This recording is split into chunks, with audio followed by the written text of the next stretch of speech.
نحمده ونصلي ونسلم على رسوله الكريم أما بعد فأعوذ بالله من الشيطان الرجيم بسم الله الرحمن الرحيم يعتذرون إليكم إذا رجعتم إليهم قل لا تعتذروا لن نؤمن لكم قد نبأنا الله من أخباركم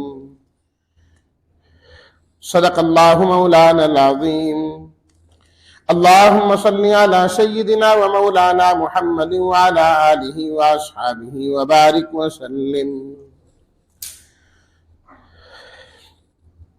سورہ توبہ کا آخری حصہ سورہ یونس اور سورہ ہود کا ایک حصہ رات تراویح کے اندر تلاوت کیا گیا ہے۔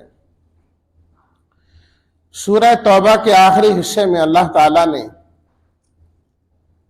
غزوہ تبوک کا ذکر کیا ہے، اور اسی طرح اللہ نے اس سورت میں سورہ توبہ میں غزوہ حنین کا بھی ذکر کیا ہے، مختصر سا۔ مکہ کے فتح ہونے کے بعد نبی کریم صلی اللہ علیہ وسلم صحابہ کرام کے ساتھ جو تقریباً 12,000 بنتے تھے،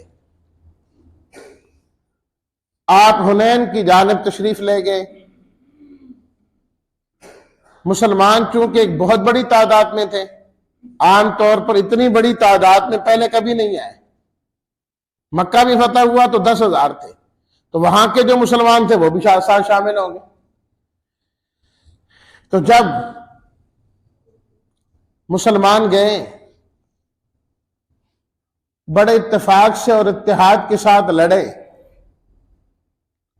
اس دوران کچھ مسلمانوں نے یہ کہہ دیا کہ آج تو ہماری تعداد بہت بڑی ہے، تعداد کی کمی کی وجہ سے آج ہم نہیں ہار سکتے۔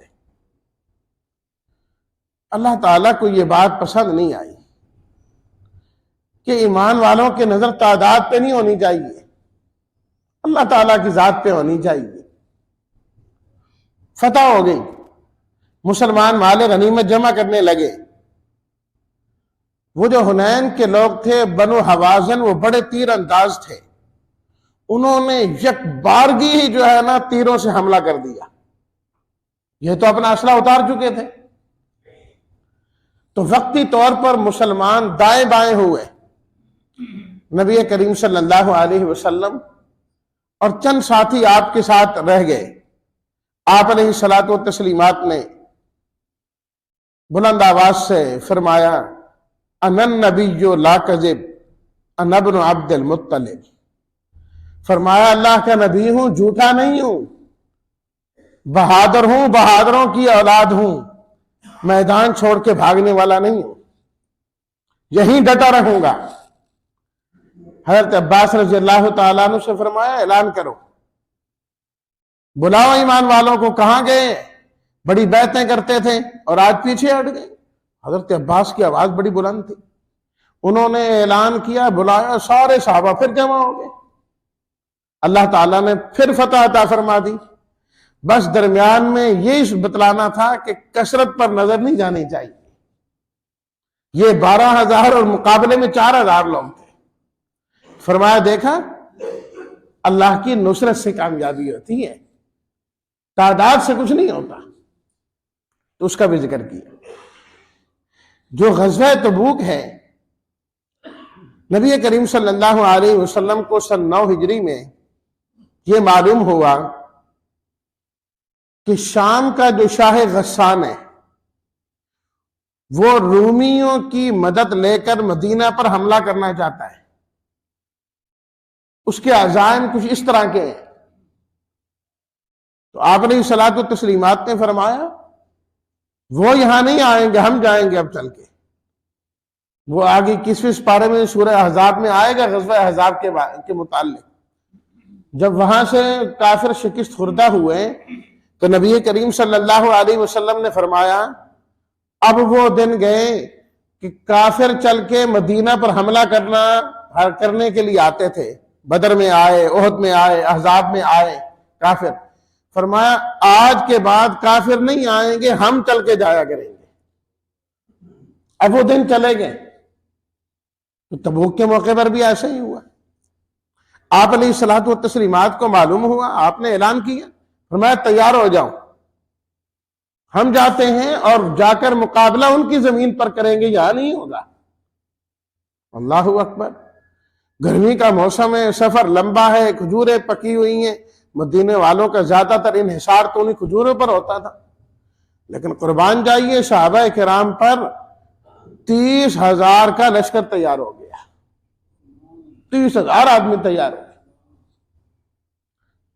جبکہ فصلیں پکی ہوئی ہیں اور سفر لمبا ہے، اور روم اس وقت کی سپر پاور تھی، اس کی مدد سے شاہ غسان نے حملہ کرنا تھا۔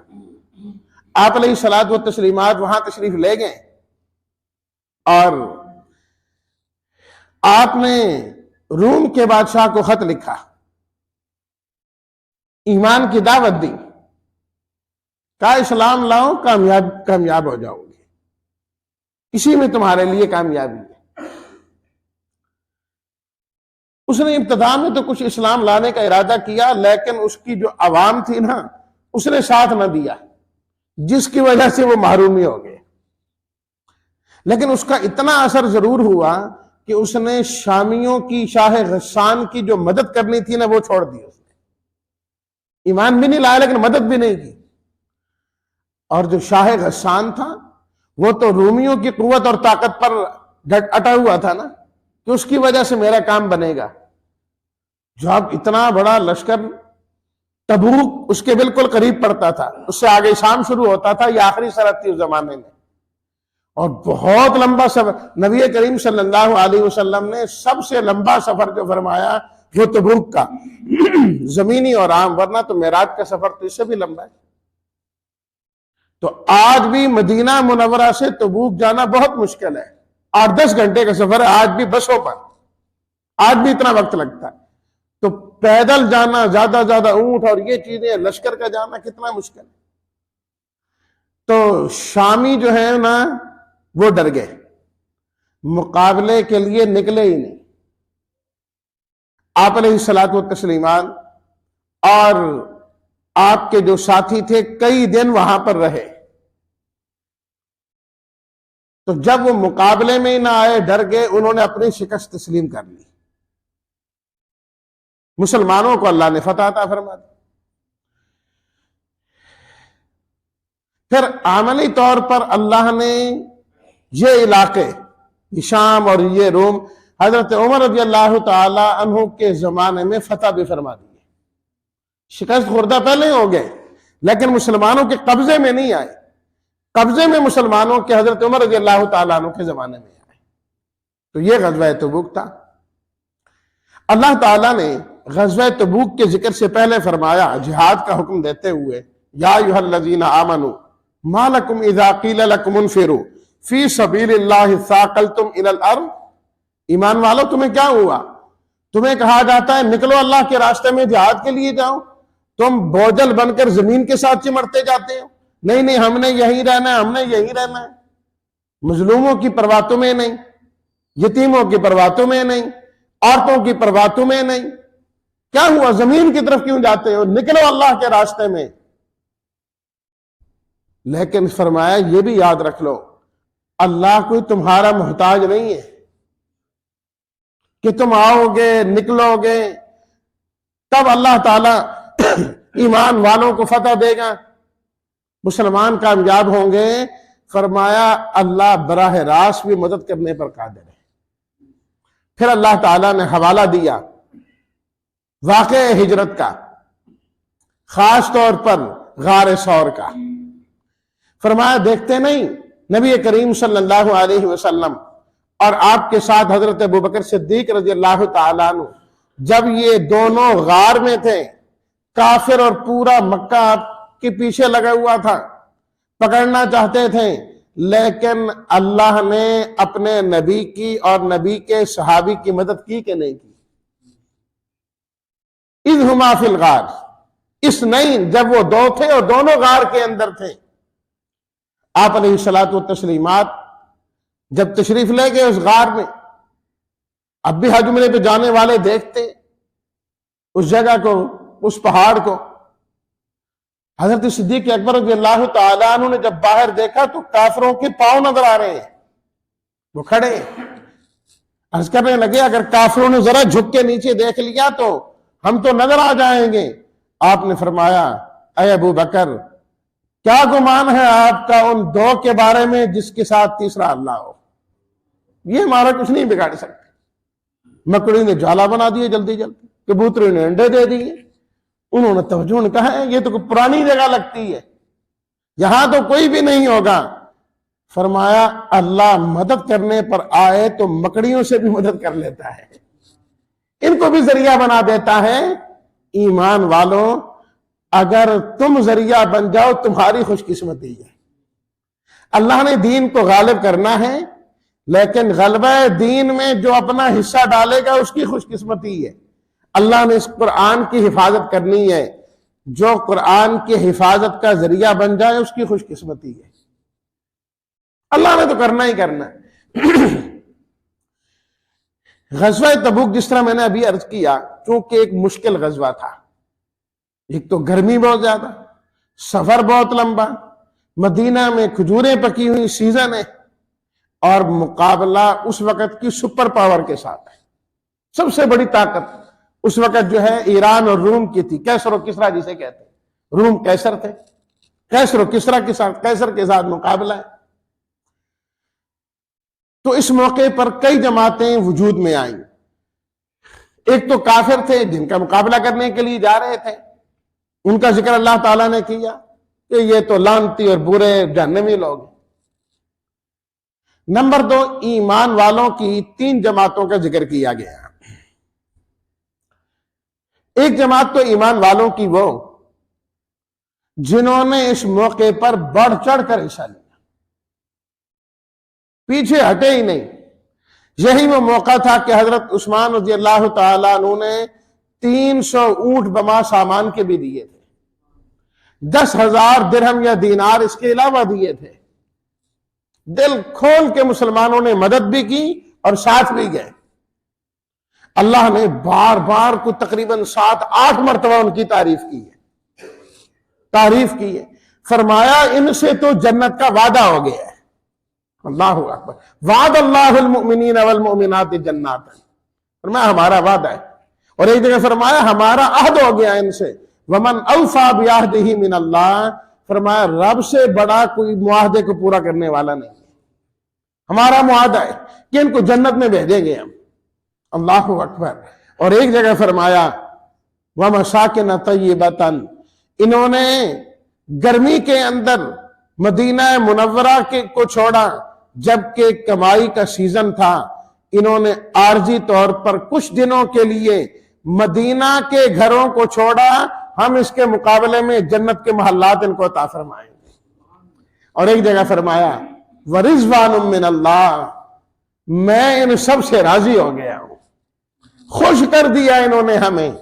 اور اسی صورت میں ایک جگہ یہاں تک بھی فرما دیا وَالسَّابِقُونَ الْأَوَّلُونَ مِنَ الْمُهَاجِرِينَ وَالْأَنصَارِ وَالَّذِينَ اتَّبَعُوهُمْ بِإِحْسَانٍ رَضِيَ اللَّهُ عَنْهُمْ وَرَضُوا عَنْهُ، فرمایا ان مہاجرین سے اور ان انصار سے میں اتنا خوش ہوا، اللہ پاک فرماتے ہیں میں اتنا راضی ہو گیا ہوں، جو ان کے نقش قدم پر اخلاص کے ساتھ چلے گا میں اس سے بھی راضی ہو جاؤں گا۔ اللہ اکبر۔ اتنی وہ آیات اللہ تعالیٰ نے اس انداز سے ذکر کی، انسان جب ان کو پڑھتا ہے تو جھومنے لگتا ہے۔ کیا ایمان تھا صحابہ کرام کا جو اللہ کو پسند آتا ہے۔ بار بار اللہ ان کے ایمان کے تذکرے کرتے ہیں قرآن مجید میں۔ ایک جماعت تو یہ تھی۔ مسلمانوں کی دوسری جماعت وہ تھی جو جہاد میں شرکت نہ کر سکے۔ ایک تو عذر والے تھے نا، وہ تو ہے ہی ہیں، ان کا کوئی خاص عذر نہیں تھا، لیکن پھر بھی وہ کسی نہ کسی وجہ سے رہ گئے۔ تقریباً وہ 7 آدمی بنتے۔ جب نبی کریم صلی اللہ علیہ وسلم واپس تشریف لائے تو انہوں نے اپنے آپ کو مسجد نبوی کے ستونوں کے ساتھ باندھ دیا کہ ہماری غلطی ہے، ہم مجرم ہیں، جو ہماری سزا ہوگی بھگتنے کے لیے تیار ہے۔ یہاں تو اپنی غلطی ماننے کو تیار کوئی نہیں ہوتا۔ انہوں نے اپنے آپ کو پہلے ہی پیش کر دیا کہ ہم سے غلطی ہوئی ہے۔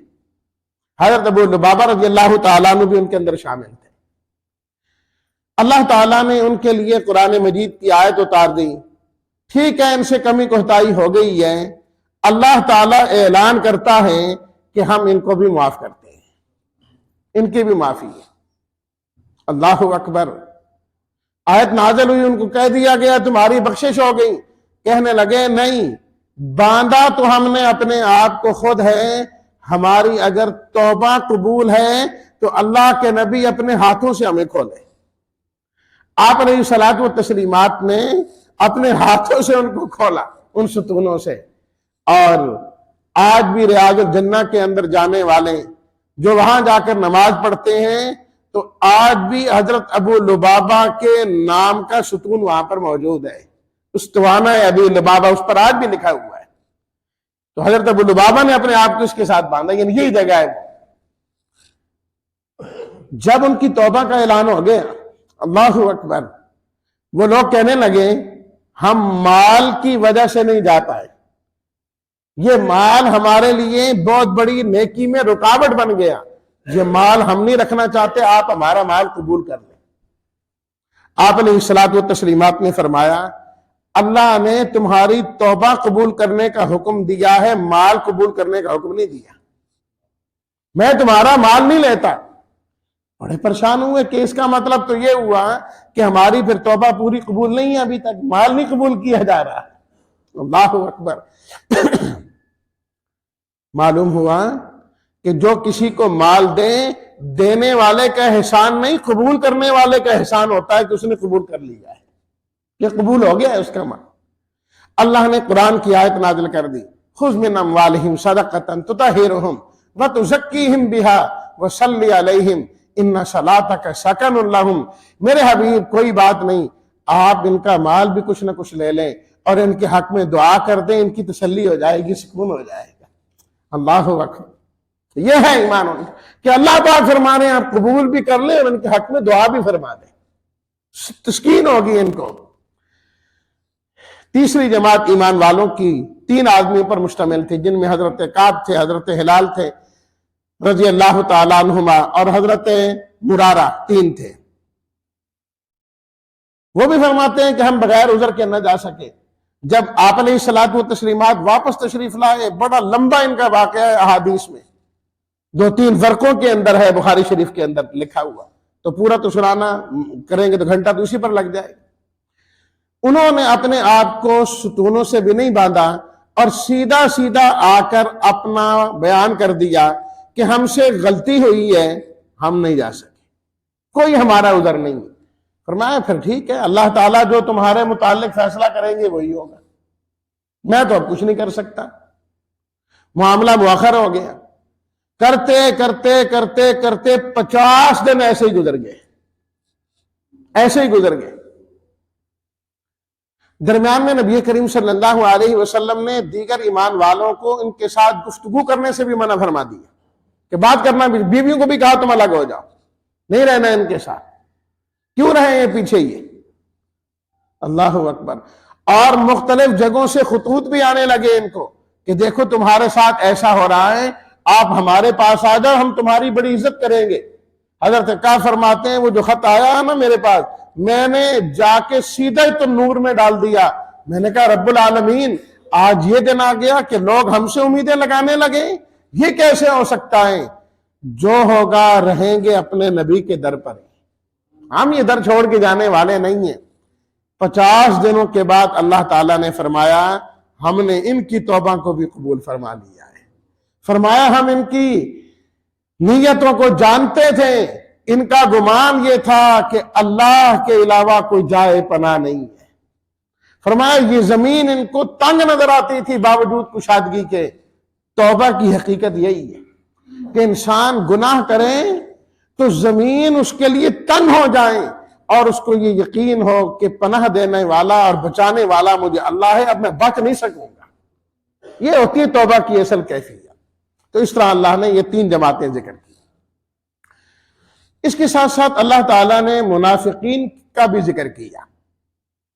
جب کئی مواقع پر تو منافقین کچھ نہ کچھ ساتھ چل پڑتے تھے، غزوہ احد کے اندر بھی ساتھ گئے، آگے باقی مواقع پر بھی۔ چاہے بھاگ جاتے تھے درمیان سے لیکن کچھ نہ کچھ چلتے تھے۔ یہ جب اعلان ہوا تو منافقین کی ایک جماعت تو وہ تھی جو فوراً آگے کہنے لگے ہمارا یہ عذر ہے، ہمارا یہ عذر ہے، ہمارا یہ عذر ہے، آپ جانے دیں، آپ ہمیں چھٹی دے دیں، ہم نہیں۔ تو آپ علیہ الصلوۃ والسلام رحمۃ اللہ علیہ فرمایا ٹھیک ہے نہ جاؤ، نہ جاؤ، ہمیں کیا، نہ جاؤ۔ اللہ نے قرآن کی آیت نازل کر دی، عفا اللہ عنک لما اذنت لہم، میرے حبیب آپ کو اجازت نہیں دینی چاہیے تھی، ان کو کہتے نہیں جانا ہے، پتہ لگتا نا سچا کون ہے اور جھوٹا کون ہے۔ فرمایا جو پکے ایمان والے ہیں وہ مشکل حالات میں بھاگا نہیں کرتے، وہ قائم و دائم رہتے ہیں۔ یہ منافقین کی عادت ہے کہ ذرا مشکلات دیکھیں تو تتر بتر ہو گے، ادھر ادھر ہو گے۔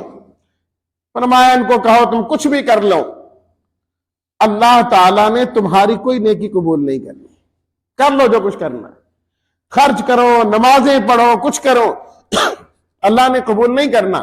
اور جو مال اور اولاد تمہارے پاس ہے اس کو اللہ کی نعمت نہ سمجھنا، بلکہ ہم نے تو یہ مال اور اولاد تمہیں دیا ہے لِيُعَذِّبَهُمْ بِهَا فِي الْحَيَاةِ الدُّنْيَا، اللہ دنیا کی زندگی میں اس کے ذریعے تمہیں عذاب دینا چاہتے ہیں، عذاب دینا چاہتے ہیں اللہ تعالیٰ۔ ان کا ذکر دوسری جماعت منافقین کی جو دیکھا دیکھی نکل تو گئے ساتھ، بہانہ نہ بنا سکے، لیکن راستے میں وہ خرابیاں ہی کرتے رہے، بجائے اس کے کہ مضبوط ہو، نہیں کہ دیکھو جی یہ سارے لڑنے جا رہے ہیں سپر پاور کے ساتھ، انہوں نے لڑنا ہے، پتہ نہیں بچتے بھی ہیں کہ نہیں بچتے، کبھی اللہ کا مذاق، کبھی اللہ کے رسول کا مذاق، کبھی کیا۔ جب ان کو کہا جاتا کچھ باتیں پہنچ جاتی، بھئی یہ ایسی باتیں کیوں کر رہے تھے، کہنے لگا جی آپ کو پتہ تو ہے سفر اتنا لمبا ہے، گرمی ہے، دل لگی کے لیے کچھ نہ کچھ باتیں کسی وقت بیٹھ کے کر لیتے ہیں، ہمارا کوئی مقصد اسلام کے خلاف تھوڑی ہے۔ اللہ تعالیٰ نے بڑی سختی کے ساتھ فرمایا قُلْ أَبِاللَّهِ وَآيَاتِهِ وَرَسُولِهِ كُنْتُمْ تَسْتَهْزِئُونَ، کیا تمہیں مذاق کے لیے اللہ ملا ہے، اللہ کا قرآن ملا ہے، اللہ کے نبی ملے ہیں، لا تعتذروا قد کفرتم، تم عذر نہ پیش کرو۔ جو اللہ اس کے رسول اس کی آیات کا مذاق کرتا ہے اللہ کی نظر میں وہ کافروں میں سے ہو جاتا ہے، اور اللہ نہیں پسند کرتے ایسے لوگوں کو۔ ان کا ذکر کیا۔ تیسرے نمبر پر اللہ تعالیٰ نے ان منافقین کا ذکر کیا جو اس تیاری میں تھے کہ نبی کریم صلی اللہ علیہ وسلم جب واپس آئیں گے تو ظاہری بات ہے آپ نے مدینہ منورہ ہی تشریف لانا ہے، تو انہوں نے کہا ہم راستے میں گھات لگا کے بیٹھ جائیں گے، نعوذ باللہ من ذالک، آپ جب فلاں جگہ سے گزریں گے، وادی سے گزریں گے، گھاٹی سے گزریں گے، ہم اوپر سے پتھر پھینک دیں گے، نعوذ باللہ من ذالک۔ اور کئی مواقع پر انہوں نے اس طریقے سے کیا بھی صحیح۔ تو اللہ تعالیٰ نے آپ علیہ الصلوٰۃ والتسلیمات کو پہلے ہی ان کے منصوبے سے مکمل طور پر متنبع کر دیا، بتلا دیا کہ ایسا ایسا ہے۔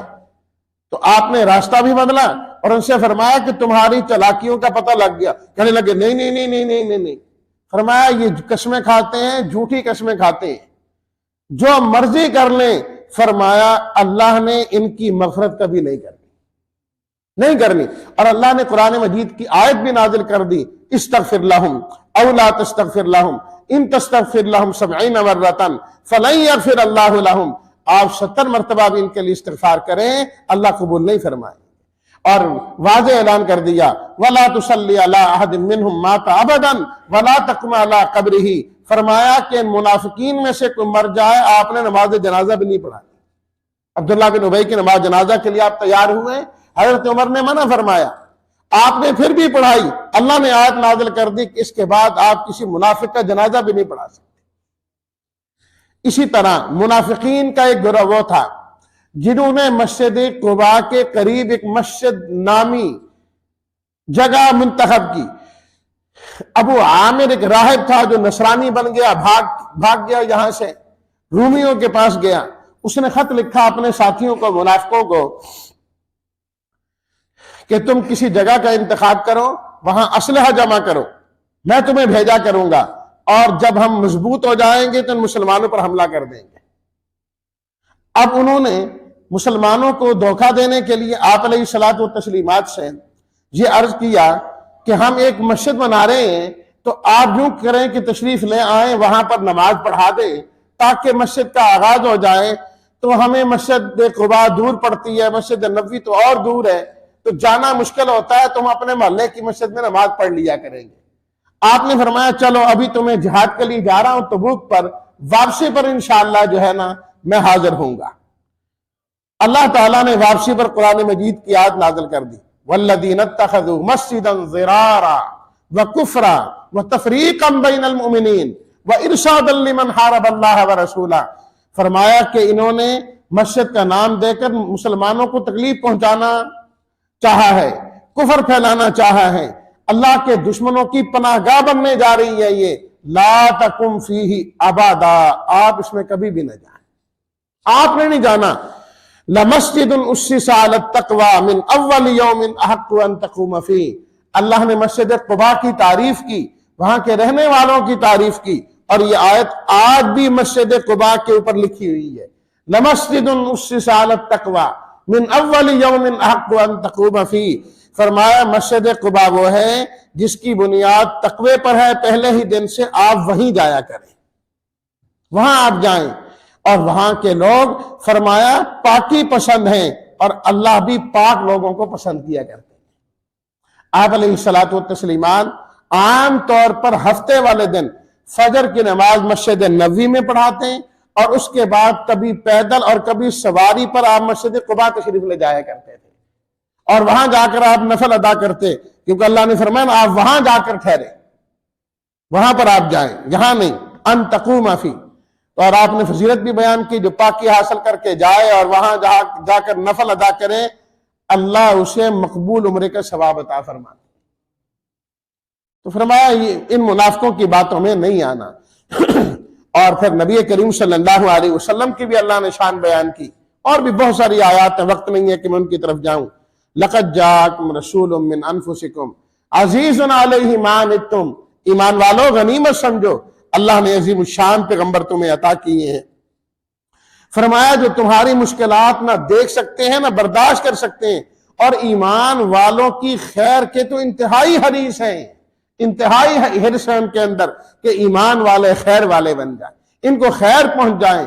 ایسے عظیم الشان پیغمبر کی فرمایا کہ تم قدر کرو، اور عظیم الشان پیغمبر تشریف کس کے لیے لائیں، زندگی کا مقصد کیا ہے، یہ سمجھانا ہے۔ حسبی اللہ لا الہ الا ہو، میرا اللہ مجھے ہر مشکل میں کافی ہے، معبود بہرا کوئی ہے، میرا بھروسہ اسی پر ہی ہے۔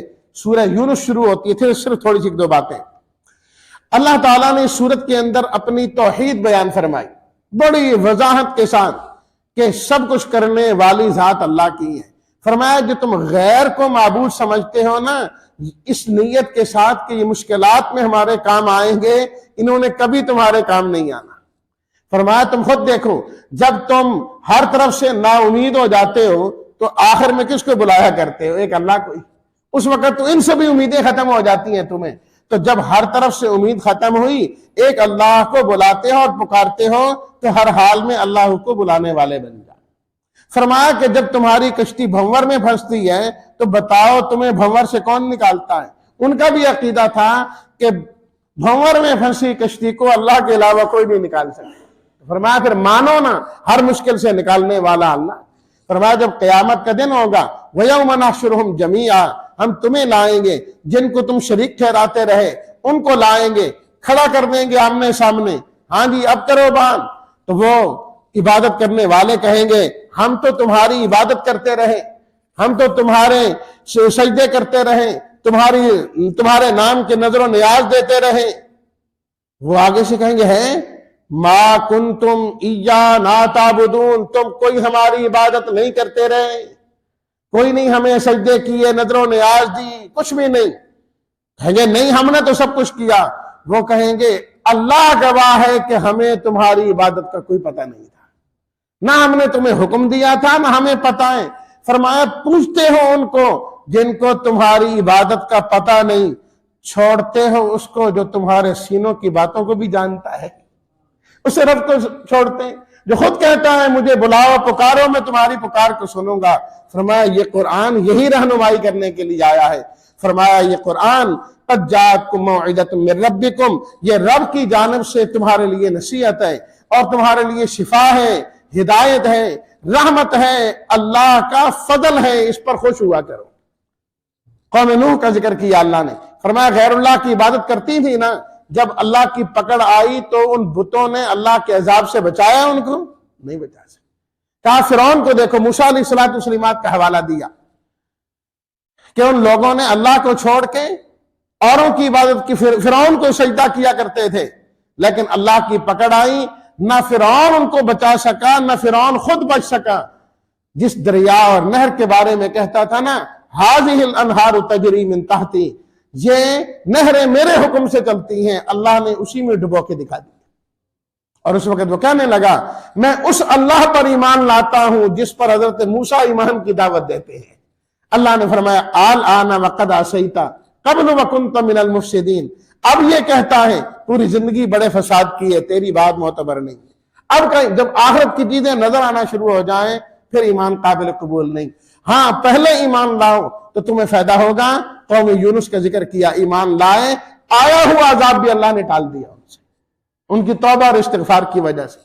سورہ ہود شروع ہوتی ہے، اس کے اندر بھی سورہ آراف کی طرح اللہ تعالیٰ نے واقعات بیان کیے، نوح علیہ السلام کا، ہود علیہ السلام کا، صالح علیہ السلام کا، ابراہیم علیہ السلام کا، لوط علیہ السلام کا، شعیب علیہ الصلوۃ والتسلیمات کا، اور موسیٰ علیہ السلام، 7 واقعات اس کے اندر بھی بیان کیے، جس کی ایک جھلک میں سورہ آراف میں آپ کے سامنے ذکر کر چکا ہوں۔ اور ان سے اللہ تعالیٰ نے ثابت کی سب سے پہلی بات، اللہ تعبدوا الا اللہ، مستحق عبادت صرف اللہ ہے۔ یہی سارے پیغمبروں نے بات کی۔ نمبر 2، غیب جاننے والا صرف اور صرف اللہ ہے، سینوں کی باتوں کو جاننے والا صرف اللہ ہے، کوئی اور نہیں۔ فرمایا دیکھو ابراہیم علیہ الصلوۃ والتسلیمات کے پاس فرشتے انسانی شکل میں آئے، حضرت ابراہیم نہیں پہچان سکے کہ کون ہے۔ لوط علیہ الصلوۃ والتسلیمات کے پاس وہ فرشتے گئے، نہیں معلوم ہوا کہ یہ کون ہے، انہوں نے خود بتایا کہ ہم اللہ کے بھیجے ہوئے، تب معلوم ہوا ہے۔ تیسری چیز اللہ تعالیٰ نے سمجھائی بلکہ تسلی دی نبی کریم صلی اللہ علیہ وسلم کو، میرے حبیب آپ تنگ دل نہ ہو، پریشان نہ ہو ان کی باتوں سے، چھوڑے انہیں، آپ کا کام یہ ہے کہ آپ رب کا حکم پھیلاتے چلے جائیں، توحید پھیلائیں، آپ جو ہے نا زردہ نہ ہو، پریشان نہ ہوا کریں۔ چوتھی چیز اللہ تعالیٰ نے ثابت کی ان تمام واقعات سے اور اس صورت سے کہ یہ جو انکار کرنے والے ہیں صرف ضد اور عناد کی بنیاد پر کر رہے ہیں، حقیقت سمجھ ان کو بھی آ گئی ہے، جانتے ہیں لیکن ضد کا اور عناد کا کوئی علاج نہیں ہے۔ اللہ تعالیٰ نے آگے 19ویں پارے میں نا انہی فرعونیوں کا ذکر کیا، فرمایا وَجَاهَدُوا بِهَا، انہوں نے انکار کیا تھا ہماری آیات کا، وَاسْتَيْقَنَتْهَا أَنفُسُهُمْ، ان کو دل سے یقین تھا کہ ہیں یہ سچے ہیں، لیکن ضد کا کوئی حل نہیں۔ فرمایا ان کی بھی ساری ضد ہی ہے، اور سورت کو ختم کیا اللہ نے، فرمایا میرے حبیب آپ ظالموں کی طرف کبھی نہ جھکیں، نماز پڑھتے رہیں اور جو ہے نا صبر کرتے رہیں، اور استقامت کے ساتھ اب دین اسلام پر چلتے رہیں، آپ کا یہی کام ہے، نتیجہ رب کے سپرد ہے، اللہ ان سے بھی خود نمٹ لے گا، اور اللہ اپنوں کو بھی آخرت میں خوب نوازیں گے۔ اللہ ہمیں بھی ان باتوں پر عمل کی توفیق عطا فرمائے۔ الحمدللہ رب العالمین، والصلاة والسلام علی سید الانبیاء والمرسلین وعلی آلہ وصحبہ اجمعین۔ ربنا تقبل منا انک انت السمیع العلیم وتب علینا انک انت التواب الرحیم۔ ربنا اغفر لنا ذنوبنا واسرافنا فی امرنا وثبت اقدامنا وانصرنا علی القوم الکافرین۔ وصلی اللہ تعالی علی خیر خلقہ محمد وآلہ واصحابہ اجمعین برحمتک یا ارحم الراحمین۔